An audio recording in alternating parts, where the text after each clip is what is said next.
So hi everyone, this is Mayank Kothari. We have this question in front of us. इसमें चार अलग अलग चीजें हमको निकालनी है जो कि रिटर्न से रिलेटेड है बेसिकली। सो पहली चीज जो हमको निकालनी है वो है net profit margin, return on asset, then asset turnover ratio and returns on owners equity. So तीन रिटर्न से रिलेटेड है and one is the turnover ratio. So third और फोर्थ पॉइंट जो हमने देखे थे ना टाइप्स ऑफ रेशियोज में, चलो मैं आपको पीछे लेके जाता हूँ।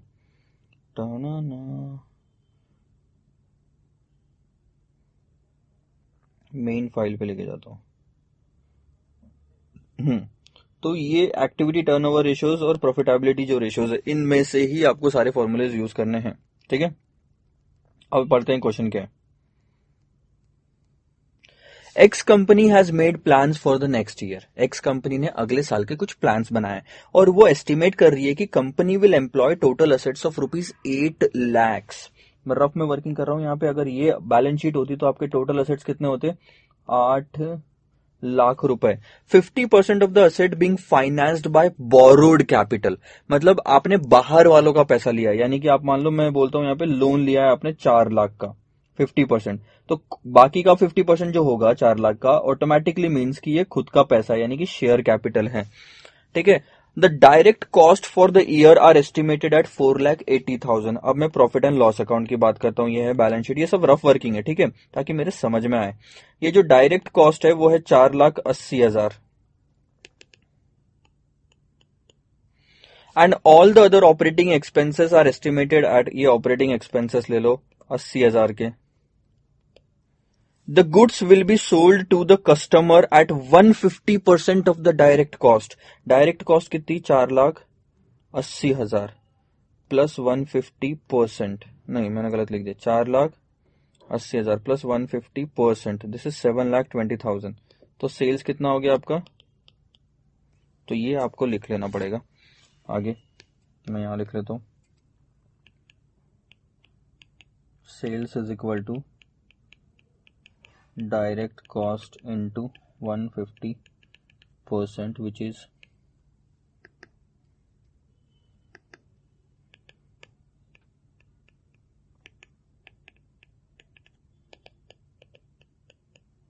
ठीक है ग्रॉस प्रॉफिट। अच्छा, अभी निकालने की जरूरत होगी तो ही निकालेंगे, ऐसे तो बहुत सारी चीजें निकल जाएगी। ठीक है, ध्यान दो। उसके बाद all the other operating expenses are 80,000। The goods will be sold to the customer at 150%। Tax rate है 50% and you are required to calculate net profit margin. तो ये एक वर्किंग जरूर करनी पड़ेगी आपको। नेट प्रॉफिट देखो, मैंने लिया यहाँ पे सेल्स जो कि है 7,20,000। इसमें से माइनस कर देता हूं मैं डायरेक्ट कॉस्ट जो कि है 4,80,000। बचा कितना आपके पास में? 20,000, ये 2,40,000। ठीक है, ये है आपका ग्रॉस प्रॉफिट। इसमें से आप ऑपरेटिंग एक्सपेंसेस माइनस कर दो जो कि क्वेश्चन में दिया है 80,000। अब आपके पास बचा 1,60,000। इसको हम बोलते हैं earning before interest and tax, यानी कि ऑपरेटिंग प्रॉफिट। इसमें से आप इंटरेस्ट माइनस कर दो। अब इंटरेस्ट कितना होगा पता है? आपने लोन लिया है 4 लाख का, क्योंकि 8 लाख का 50% इज द बोरोड कैपिटल बाहर का, और उस पे इंटरेस्ट रेट कितना है? 8% पर एनम। ध्यान देंगे, cost, interest cost is 8% per annum. सो 8% लेंगे हम उसका, ये हो जाएगा आपका 32,000। सो आपका आएगा अर्निंग बिफोर टैक्स 1,28,000। अब उसमें से माइनस करेंगे हम टैक्स और फिर आएगा earning after tax. Tax rate 50% है जो कि हो जाएगा आपका 64,000 और ये बचेगा 64,000। थर्ड आइटम, ये तो हो गया वर्किंग आपकी। ठीक है, मैं यहां लिख देता हूं दिस इज वर्किंग नोट्स। ठीक है, अब पहली चीज सॉल्व करते हैं। उन्होंने पूछा है नेट प्रॉफिट मार्जिन। अब आपको ये फॉर्मूलेज अब याद रखने पड़ेंगे। Net profit margin, so this is nothing but net profit ratio. Net profit जो भी होगा हमारा डिवाइडेड बाय सेल्स हम ले लेंगे। नेट प्रॉफिट था हमारा 64,000 का, सेल्स है 7,20,000 के, इंटू 100। ये फॉर्मूला अब आपको याद होना जरूरी है, नहीं तो कहानी बिगड़ जाएगी। This is 8.88%। Second, return on asset, this is return on assets. So return numerator में रहेगा, असेट्स डिनोमिनेटर में रहेगा। अब हमने जो फॉर्मूले देखे उसमें बहुत सारी चीजें पॉसिबल है। या तो आप असेट्स में क्या होता है, असेट्स 8 लाख के हैं, असेट्स को आपने बोरो जो लेके आए हैं वो 4 लाख बोरोड कैपिटल है, 4 लाख इक्विटी शेयर का है। तो दोनों की अर्निंग होना, दोनों के पैसों से अगर असेट्स लेके आए हो और उस पे अर्निंग निकालनी है आपको, तो दोनों के लिए अप्लीकेबल अर्निंग होनी चाहिए, दैट इज ईबीआईटी। अगर आप सिर्फ अर्निंग आफ्टर टैक्स लेंगे तो ये तो सिर्फ शेयर होल्डर की, इक्विटी शेयर होल्डर की अर्निंग है, और उनका तो पैसा सिर्फ 4 लाख का लगा हुआ था।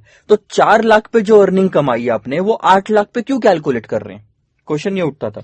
इसलिए हम लेंगे ईबीआईटी डिवाइडेड बाय असेट्स। लेकिन अब यहां पे आप दो चीज ले सकते हो, ईबीआईटी 1 माइनस टैक्स भी ले सकते हो, जो टैक्स का बेनिफिट हमको मिलेगा इंटरेस्ट पे। सो दिस इज ऑल्सो पॉसिबल, या सिर्फ ईबीआईटी लेके भी करोगे तो भी आंसर आपका सही रहेगा। ईबीआईटी हमारे क्वेश्चन में था 1,60,000, 1 माइनस 0.50, असेट्स है हमारे पास 8 लाख के, so this is 80,000 divided by I think 8 lakh, तो this is going to give us 10%, see. And the last, asset turnover ratio. अब asset turnover ratio is also simple.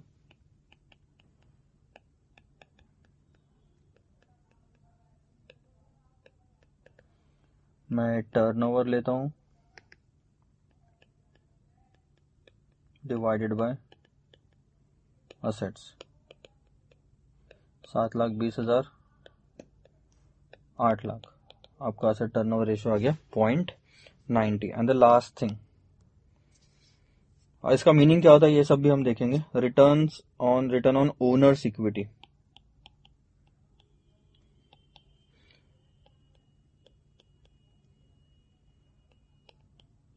अब एक चीज याद रखो, इक्विटी पे अगर आप ले रहे हो तो ऊपर में अर्निंग भी सिर्फ इक्विटी वालों की होनी चाहिए। अगर आप 1,60,000 लेते हो तो वो अर्निंग डेट वालों की भी है, लोन वालों की और इक्विटी वालों की भी, तो ऐसी अर्निंग काम की नहीं। सिर्फ इक्विटी की अर्निंग कितनी है आपकी, नेट प्रॉफिट जो आया आपका वो,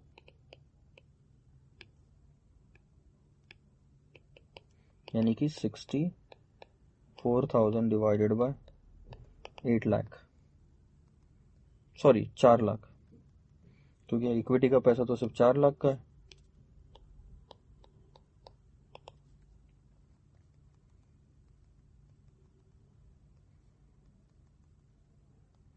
%16। सो आपके 4 आंसर जो है वो मैं आपको बता देता हूं यहाँ पे।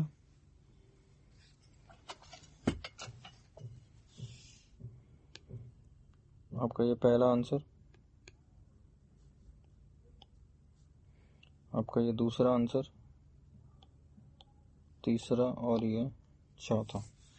या फिर ऐसे अच्छा नहीं लग रहा होगा, नहीं बॉक्स ही निकालना पड़ेगा, ऑप्शन नहीं है अपने पास में, जगह नहीं है इतनी। सो आपको समझ में आया ये चीज, चारों के चारों। अब देखो नेट प्रॉफिट मार्जिन क्या बोलता है कि 8.88% आपने कमाया, यानी कि अगर 100 रुपए का माल बेचा होगा तो नेट में आप 8 रुपए 88 पैसे, 8 रुपीज 88 पैसे आप कमाते हो। So that is good enough. Net में सब कुछ दे दो आके मेरे जेब में, जो मैं घर लेके जाऊंगा, जिस पैसों से मैं Bangkok, Thailand, Malaysia, Singapore, Europe घूमने जा सकता हूं, जिस पैसों से मैं फैमिली के साथ, बच्चों के साथ मैं टिकट्स खरीद सकता हूं मूवी की, जिस फ्रेंड्स के साथ मैं घूमने जा सकता हूं, पार्टी कर सकता हूं, वैसे पैसे जो मैं यूज कर सकता हूं, पर्सनल पैसे, जिसमें से मेरे को किसी को कुछ नहीं देना अब, दैट इज 8.88% नेट प्रॉफिट ₹100 के सेल्स पे ₹8.88। Second, return on asset. Return on assets यानी कि आपने कंपनी में जितना भी असेट्स एम्प्लॉय किया है उन सबको आपने साल भर यूज किया है, भले ही वो फिक्स असेट्स हो या करंट असेट्स हो, साल भर यूज करके सेल्स जनरेट किया है। तो आपने उन 8 लाख रुपए की असेट्स पे कितना परसेंट कमाया? आपने उन 8 लाख रुपए पे कितना परसेंट कमाया? 10% कमाया। यानी कि कंपनी में अगर आपने ₹100 डाले होंगे तो आपको वापस कंपनी से ₹10 मिले हैं साल के अंत में। कंपनी में अगर आपने ₹100 डाले होंगे तो साल के अंत में आपको ₹10 वापस मिले हैं, ये मतलब हुआ। पहले वाले का मतलब था कि अगर ₹100 का सेल्स हुआ है तो उसमें से ₹8 आप कमा रहे हो, ₹8.88। दूसरे वाले का मतलब है कि कंपनी में जितना इन्वेस्टमेंट किया है उसमें ₹100 के इन्वेस्टमेंट में ₹10 में कमा रहा हूं। Good enough. The third is asset turnover ratio, जो 0.90 बताता है। मतलब इसका ये हो गया कि भैया आपने 8 लाख का कैपिटल, 8 लाख का असेट यूज करके 7,20,000 का सेल्स किया है, यानी कि 0.90 times you have converted your assets into sales. 0.90 times you have converted your assets into sales. ठीक है, यानी कि अगर मान लो एग्जांपल के तौर पे बताता हूं, पहले साल जब मशीन जो कंपनी शुरू करनी पड़ी तो आपने पूरा का पूरा आपके जेब से कितना गया? पूरा का पूरा आपके जेब से कितना गया? आपका 8 लाख रुपए गया था, और आपने पहले ही साल में इतना ऑलमोस्ट क्लोज, ठीक है 0.90 आ रहा है, ऑलमोस्ट क्लोज आपने इतना सेल्स कर लिया कि आपको 8 लाख रुपए का कैश इनफ्लो हो जाए। अब उसमें से आपने खर्चे भी दिए, no doubt about it, I won't deny that. Last is returns on owners equity. अब मैंने स्टार्टिंग में बोला था कि भैया ₹100 का अगर आपने इन्वेस्टमेंट किया तो उस पर ₹10 कमाया है, ये है टोटल कैपिटल के हिसाब से। It is also called as capital employed, return on capital employed.